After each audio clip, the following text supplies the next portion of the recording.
დარვინის ყოველშაბათის ფილოსოფი თვითონ როგორც ამბობს, საინტერესო რა არის, დარვინს აქვს დაწერილი ავტობიოგრაფია, უბრალოდ დააწერინეს ძალად, განსხვავებით ახლა ჩვენი ნიუტონის და კოპერნიკის ავტობიოგრაფია არ აქვს და იქ ძალიან საინტერესოა თვითონ როგორც წერს, თავის თვითშეფასებას ყოველშაბათს ძალიან საინტერესოა მიაჩნდა, რომ საშუალო შესაძლებლობების ადამიანი იყო და მიკვირსო, რომ ეს მოვახდინეო, რაღაც გავლენაო.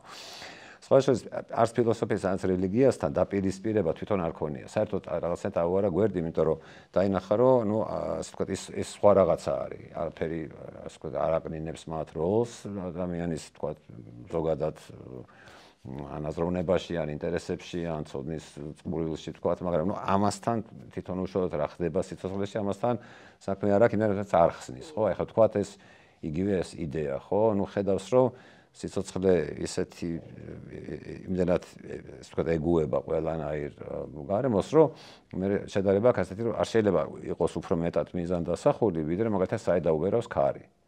ამანაც გამოიწვია თავის დროზე ქარიშხალი, ნამდვილი, რომ რას ქვია საიდა. ნუ ქარი საიდაუბერავს დამოკიდებული წნევა, ტენიანობა, ტემპერატურა, იქ რაღაც ოროგრაფია შეიძლება და ნუ აი ხან იქ დაუბერავს, ხან აქეთ. აი იგივე ახასიათებს სიცოცხლეს და ამდენად აი თვითონ განვითარებად სიტყვა უკვე სიფრთხილით არის ნახმარი, იმიტომ რომ ხა ჩვენ მაგალითად ჩვენ კი ნუ აი ვეჩვენება რომ უფრო განვითარებულები ვართ ვიდრე თქვათ ბაქტერიები, ხო? ან მცენარეები, ან თევზი, ან თუნდაც ჩვენი ახლანათესავი შიმპანზე ან გორილი.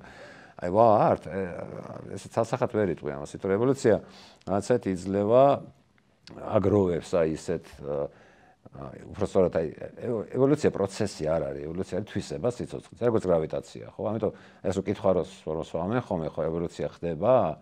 ნუ ეხლა თლათ უაზრო არა, მაგრამ ესეთი კითხვაა, ნუ ხო ხდება რა თქმა უნდა, იმიტომ რომ ევოლუცია არის სიცოცხლე თუ არსებობს, ვერ იარსებებს აი თვისებების გარეშე, და ამ თვისებების ერთობლიობა არის სწორედ ევოლუცია.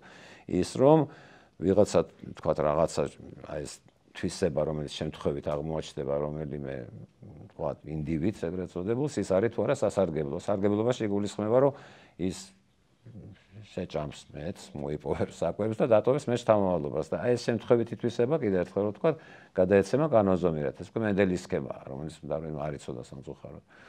ამდენად აი ეს თქვათ აი ეს იდეა და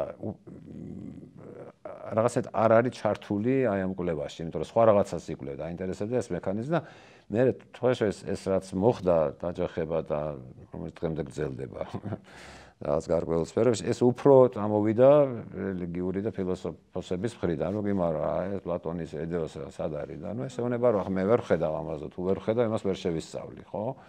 ახლა თვითონ არაინდელი რეტორიკა ამ წიგნში არ არის სხვათა შორის, არაფერს კატეგორიულად არ ეწინააღმდეგება, საერთოდ არ ახსენებს ამას, ერთ-ერთი ადრე არის, რომ ესე იგი ეს სამყარო 6000 წლის წინ შეიქმნა, ნუ ვერ შეიქმნებოდა რა, იმიტომ რომ ხო და ეს შედარებით ამას სხვა შორის ნაწილი ხალხის ყოველ შემთხვევაში რაღაცნაირად შეეგუა, ხო? ნუ ბოლო-ბოლო გაირკვა რა, ხა 5 მილიარდი წლის არის და ახლოებით პლუს მინუს ეს შემდეგ. და ამდენად აი ხა ეს მკვეთრად განრაც გამიჯნა რომ ახსენეთ, ხო აი ეს უბრალოდ არის რომ ესე იგი რას იკვლევს და რის ახსნაც ცდილობს თქვათ აი ამ კვლევით და აქ რაღაცა დევს აი მეცნიერების მარტივი განსაზღვრა ხო რომ ესება არის რაღაც ფაქტების ერთობლიობა და რო შევისწავლით რაღაცა კანონზომიერება თუ კი არსებობს და ვინახოთ რომ ეს ყველაფერს ახსნის, ხო?